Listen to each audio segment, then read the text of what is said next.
ইরানের প্রেসিডেন্ট ইব্রাহিম রাইসির জন্য তেহরানের রাস্তায় রাস্তায় চলছে দোয়া ও প্রার্থনা।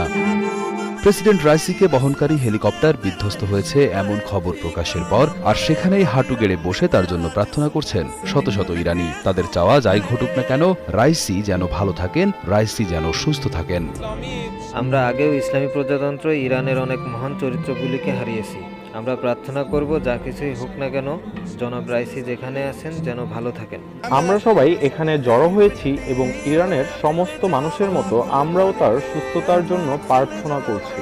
হেলিকপ্টারটি কিভাবে বিধ্বস্ত হয়েছে এই ইস্যুটি এখনই গুরুত্বপূর্ণ নয়। এই মুহূর্তে যা গুরুত্বপূর্ণ তা হলো রাষ্ট্রপতির সুস্থতা কামনা। শুধু রাস্তায় রাস্তায় প্রার্থনায় নয়, প্রেসিডেন্ট রাইসিকে বহনকারী হেলিকপ্টার বিধ্বস্ত হওয়ার খবর ছড়িয়ে পড়ার পর তার স্বাস্থ্য ও নিরাপত্তার জন্য দেশটির উত্তর পূর্বাঞ্চলীয় শহর মাশহাদে ইমাম রেজা আলাইসাল্লামের মাজারে জড়ো হন হাজারো মানুষ। রাতভর সেখানে চলে রাইসির জন্য প্রার্থনা। উল্লেখ্য, গত 18 মে একটি বাঁধ উদ্বোধন করতে আজারবাইজানে যান প্রেসিডেন্ট রাইসি।